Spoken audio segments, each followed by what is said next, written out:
Jadi kebenaran tidak satu, bisa banyak, dan sifatnya subjektif. Ya, kebenaran itu sifatnya subjektif. Contoh yang paling gampang, saya Pak Tato, Pak Afkar menilai seorang perempuan sah ketika kita berbeda. Kata Pak Tato, cantik sekali. Ya, kata Pak Afkar, jelek sekali atau sedang. Kata saya, jelek sekali. Mana yang benar? Ya semuanya benar karena sifatnya subjektif. Jelek atau cantik sekali benar menurut Pak Tato. Ya kan? Sedang benar menurut siapa? Pak Afkar. Jelek sekali benar nggak? Benar menurut Buya Sakur. Tiga-tiganya benar. Karena itu masalah subjektif. Berawal dari sudut pandang kita yang berbeda. Dengar baik-baik, ini teori Safsataiyah.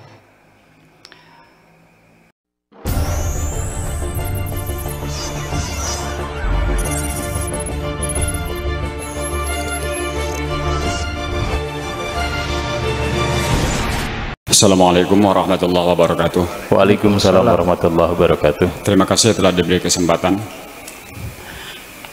Kita ingin melihat bahwa di negara kita ini sepertinya ada nilai kebenaran yang berbeda dari masing-masing belakangan ini ya. Misalnya orang yang membaca kitab kuning kemudian dia meyakini kitab kuning itu memiliki nilai kebenaran yang betul-betul diyakini sebagai keputusan agama. Kemudian lagi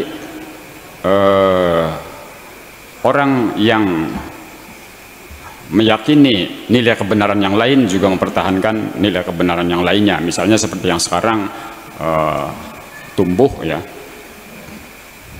yang apa itu namanya ada istilah bid'ah, kemudian kafir dan lain-lain. Dan bukan hanya di negara kita saja, saya kira ya. Ketika kita melihat juga di negara-negara yang muslim, negara muslim di belahan dunia yang lain, juga negara Islam itu seringkali mempertahankan nilai kebenaran yang mereka yakini. Nah, ini persoalannya apa sebenarnya? Kalau kita melihat di negara maju, sepertinya memang seperti yang disinggung atau ditegaskan oleh Buya tadi, bahwa kita memang masih usianya muda lah. Tidak seperti Amerika yang sudah 200 tahun lebih, atau apalagi Inggris yang disebut sebagai negara induk ya.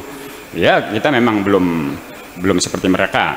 Akan tetapi kita melihat mereka itu sepertinya satu persepsi untuk membangun satu bangsa dan negaranya. Nah, sementara kita enggak. Ini persoalannya apa? Kita ini selalu gontok-gontokan di persoalan-persoalan yang seperti itu. Padahal prinsip atau nilai-nilai yang diuraikan Buya dalam tafsir Fidal Quran ini luar biasa. Nah, itu. Jadi persoalannya apa sesungguhnya ya? Demikian, terima kasih. Assalamualaikum warahmatullahi wabarakatuh. Terima kasih Kang Im dari Tegal Gubuk. Bisa langsung direspon Bu ya, ini tentang nilai-nilai kebenaran yang berbeda. Memang kita semua bingung ya, dan saya berbicara sampai mulut saya berbusa-busa, tapi nggak masalah. Soalnya kita berbeda pendapat ya wajar lah, tidak suatu hal yang aneh. Dimanapun selalu terjadi berbeda pendapat. Jangan Anda bercita-cita ingin mempersamakan pendapat, nggak mungkin terjadi. Yeah.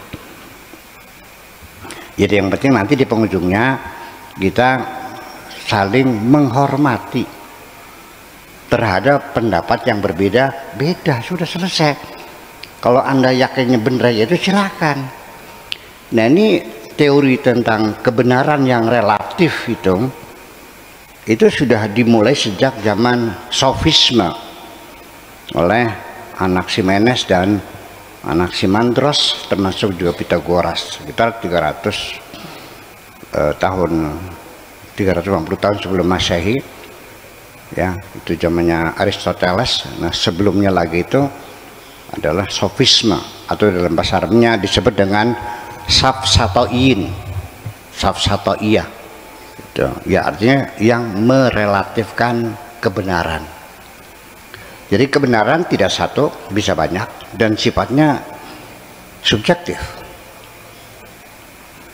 Ya, kebenaran itu sifatnya subjektif.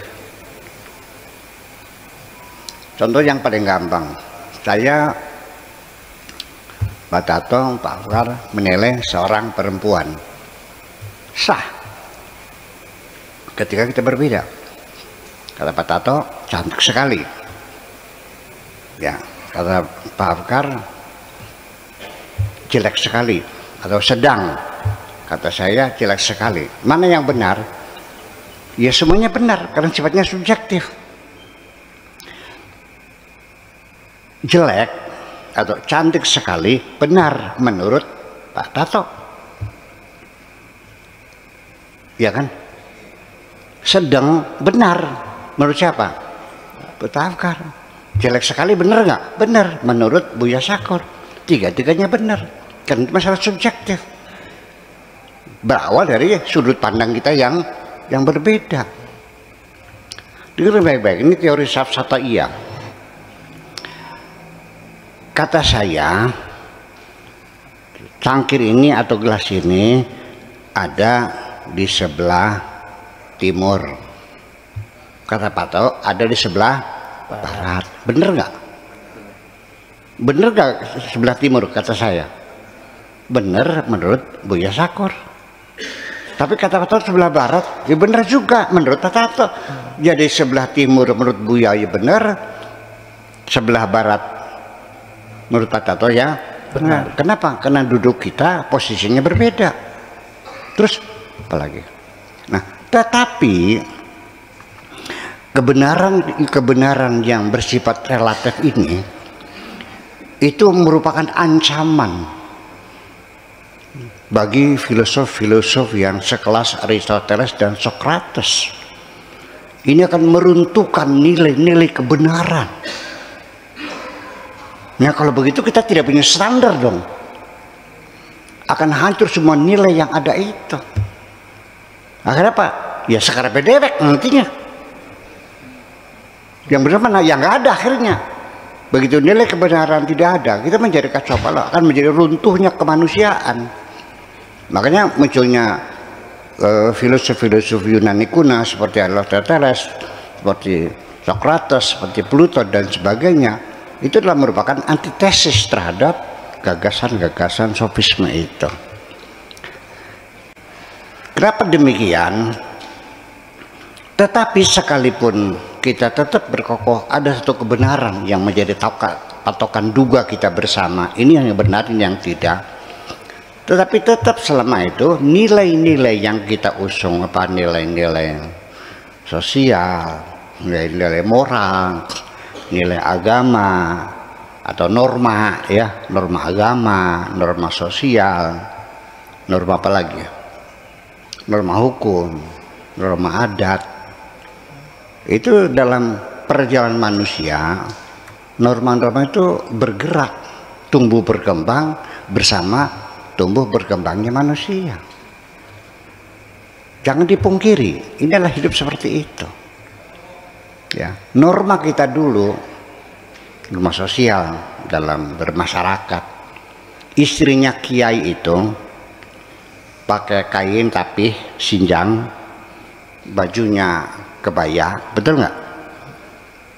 Ya, bahannya brokat, warnanya putih, belum pakai furing, BH-nya warnanya merah, kelihatan nggak? Terus pakai kudung. Belum ada orang pakai jilbab loh, pakai kudung. Kudung pun hanya sekedar menutup kepala, rambut tidak ditutup. Waktu itu hebat nggak? Hebat. Jadi istrinya kiai masuk neraka nggak? Enggak lah.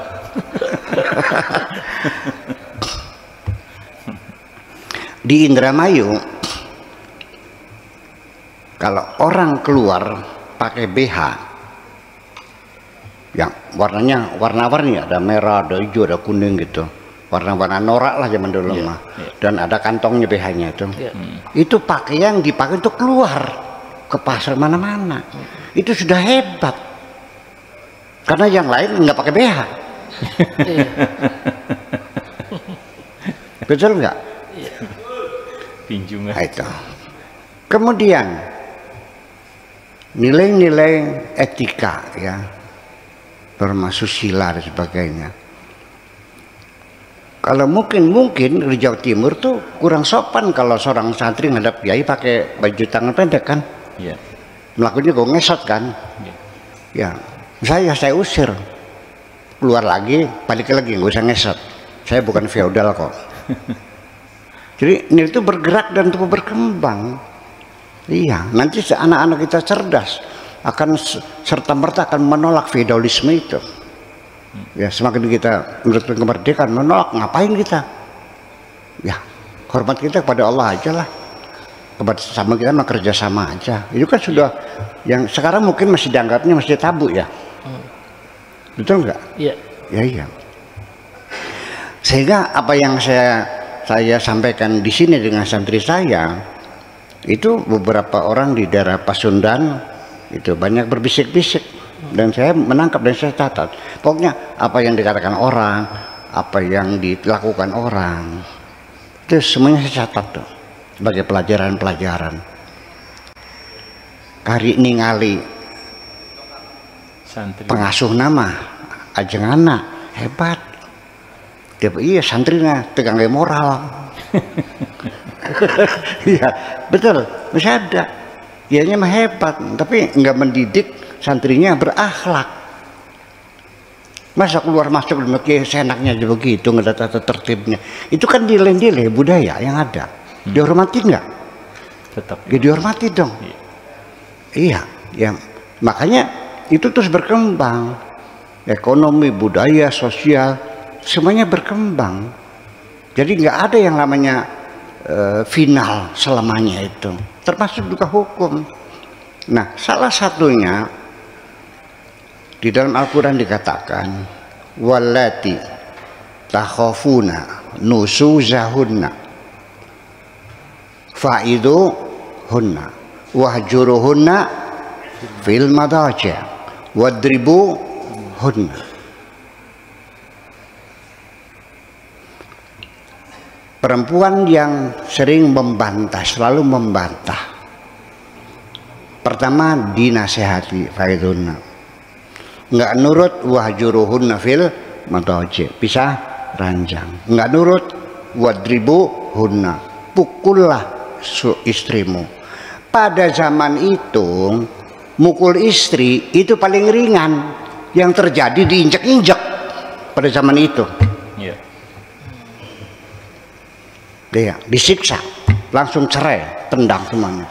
Karena perempuan belum ada harganya. Jadi itu pun ketika akan menceraikan itu harus ada proses musyawarah keluarga besar. Fadu hakaman min ahliha wa hakaman min ahli. Oke? Jadi Islam pada zaman itu hebat nggak? Hebat. Nggak boleh diinjek-injek, dibunuh, nggak boleh. Ya sebatas memukul saja, juga pukulan yang tidak melukai. Kan begitu, hebat nggak? Sekarang boleh nggak mukul istri? Masuk penjara kamu. Berarti bertentangan Al-Quran. Nah itu salah pahamannya di situ. Ya, apapun yang namanya ketika kita ada kualitas hidup kita semakin meningkat, semakin menghormati kemanusiaan. Mengapa Islam menghalangi? Tapi nyatanya kan di demo ketika undang-undang pernikahan itu diresmikan, itu di demo. Karena negara mengambil alih, sekalipun kitab kuningnya memperbolehkan anak perempuan di bawah umur, bahkan lahir hari ini itu sah dikawinkan boleh. 3 tahun, 4 tahun boleh. Cuman ada syaratnya, kalau bayinya kurus nggak boleh dipakai, kalau gemuk boleh. Anda masih setuju dengan pedofilia seperti itu? Tidak. Mau Anda mau terapkan hukum yang ada pada kitab kuning untuk masyarakat Indonesia? Itu kan persoalannya. Jadi dikiranya Islam itu seperti itu. Oh tidak, bukan begitu. Jadi jangan melihat ini satu hal yang paradoks dan kontradiksi ya, bahwa ketika Islam tidak melarang nikah paksa, nikah di bawah umur, memukul istri malah disuruh, malah itu bukan pelanggaran HAM. Dulu belum ada HAM. Islam yang terbaik waktu itu. Yang tadinya perempuan diabaikan, tidak dapat warisan, menjadi dapat warisan, tetapi secara bertahap, separuh dulu, kan begitu. Jadi artinya tolong dicatat bahwa hukum-hukum Islam yang sekarang kita mengerikan, potong tangan, orang tidak sholat dibunuh, orang murtad dibunuh, orang pindah agama dibunuh, orang tidak zakat dibunuh, orang tidak sholat dibunuh. Apakah itu akan diterapkan? Ya mikir dulu dong, mikir dulu, ya kan? Ya. Ini apapun yang dijelaskan dalam kitab kuning, dalam Al-Quran, itu bukan berarti membenarkan tradisi yang terjadi waktu itu. Adapun Islam mengatur, itu hanya mengakomodir, bukan melegalisir. Paham belum? Ya. Paham enggak? Mengakomodir, bukan melegalisir. Tradisi-tradisi yang baik, ya, kearifan-kearifan lokal yang memang layak untuk dipelihara oleh Islam, diakomodir kok. Sebelum Nabi lahir di Arab orang sudah sunat kok. Jadi sunat ini syariat Nabi Muhammad murni dari langit atau sebelumnya sudah ada? Well, mandi junub, orang Arab pada mandi junub. Apa itu di bawah Nabi Muhammad dari langit atau memang itu tradisi yang sudah ada? Naik haji, sebelum turun perintah haji, sebelum Nabi lahir sudah ada orang haji. Ketika haji menjadi rukun Islam yang kelima, apakah itu murni dari langit atau mengakomodir budaya yang ada? Sehingga saya berhipotesa, jangan-jangan kalau Nabi lahirnya di Indramayu, kayak ada nadran. Ya kan seperti itu, berhipotesa gitu. Nanti bisa berbeda, bisa berpisah, tidak masalah. Nah, kemudian lagi yang menjadi masalah nanti yang harus kalian ketahui, andaikan, ini berhipotesa kan boleh, andaikan mereka bisa menerapkan syariat Islam di Indonesia, tolong dipelajari dulu. Saya titip masalah ya, tolong dipelajari dulu. Kita ini kan common society, masyarakat madani ya, kita bangun bersama-sama dengan agama lain, dengan suku lain, betul nggak? Ini milik kita bersama, betul nggak? Nah, ketika diterapkan hukum Islam, bagaimana mereka? Suruh pergi gitu. Itu satu. Kemudian juga tolong dipikirkan dulu sebelum diterapkan syariat Islam. Andai kan ini mah, mungkinkah di dunia modern abad ke-21 dalam hukum dalam satu negara yang majemuk seperti kita diterapkan hukum yang berbeda, ada dikotomi. Dalam Islam, hukum untuk orang merdeka berbeda dengan hukum budak sahaya, betul nggak? Kalau yang kau bunuh orang merdeka, kamu dikisos. Kalau budak, tidak. Betul nggak? Kalau perempuan merdeka, janda nunggu idah. Kalau budak kerampasan nggak ada idahnya.